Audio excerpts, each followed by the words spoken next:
Isa sa pinakamalaking pangalan sa collegiate basketball sa Pilipinas ang biglang nasangkot sa isang kontrobersyang yumanig sa buong sports community. Ang coach na minsang itinuring na haligi ng tagumpay ng Ateneo Blue Eagles ay ngayon nahaharap sa isang seryosong usapin na maaring humantong sa paglilitis sa korte.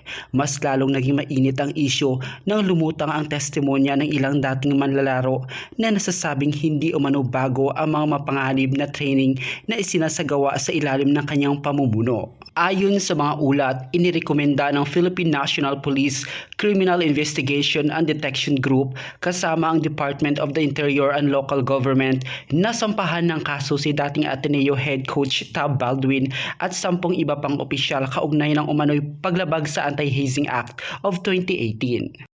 Hindi lamang ang head coach ang nadamay sa rekomendasyon, kabilang din umano sa listahan ang ilang assistant coaches, strength and conditioning coaches, student managers, physical therapists at maging mga utility personnel na naroon sa isinagawang training activity.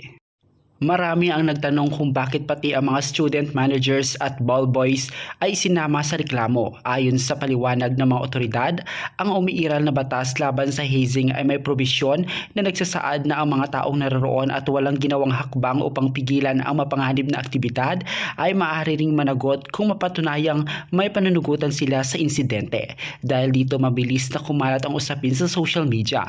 Maraming basketball fans ang hindi makapaniwala na ang coach na nagdala ng maraming kampyonato sa Ateneo ay ngayon naharap sa isa sa pinakamabigat na hamon ng kanyang buhay. Ayon pa sa inilabas na impormasyon, isinagawa umano ang isang matinding training camp sa dagat kung saan 20 manlalaro ang sumailalim sa iba't ibang physical na pagsubok. Ngunit ang higit na mabigat sa usapin ay ang aligasyong ang naturang aktibidad ay nagsisilbing screening upang malaman kung sino ang mapapasama sa final. Ibig sabihin ang bawat atleta ay kinakailangang ipakita ang kanilang tibay at kakayanan sa ilalim ng napakahirap na kondisyon. Para sa ilan, hindi lamang physical ang pressure, kundi pati emotional dahil ang kabiguan sa pagsasanay ay maaring mga hulugan ng pagkawala ng kanilang pwesto sa koponan.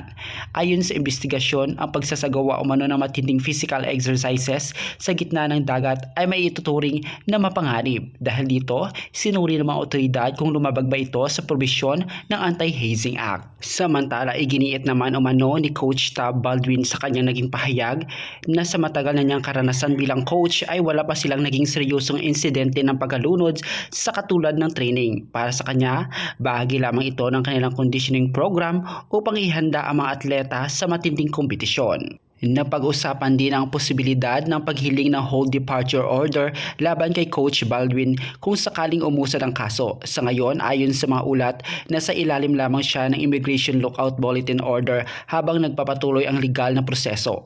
Samantala, maraming eksperto sa sports ang nagsasabing ang isyong ito ay hindi lamang tungkol sa isang coach o isang universidad.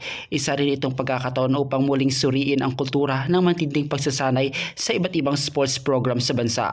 May mga nagsasabing mahalaga ang disiplina at mahigpit na training upang makabuo ng kampiyon. Ngunit para sa iba, hindi kailanman dapat maisakripisyo ang kaligtasan ng mga atleta kapalit ng tagumpay. Sa huli, ang pinakamahalagang tanong ay hindi lamang kung sino ang mananagot sa batas. Mas mahalaga ring alamin kung paano mapoprotektahan ang kabataang atleta upang hindi na muling maulit ang ganitong uri ng trahedya.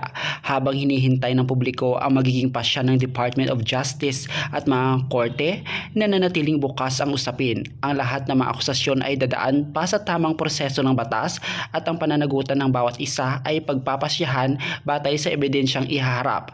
Ano man ang maging resulta ng kasong ito ay nagsisilbi itong paalala na ang tunay na tagumpay sa sports ay hindi lamang nasusukat sa dami ng tropeyo o kampyonato. Higit sa lahat, ang pinakamahalagang panalo ay ang pagtiyak ng ligtas ang bawat atletang nagtitiwala sa kanilang mga coach at institusyon habang tinutupad ang kanilang mga pangarap.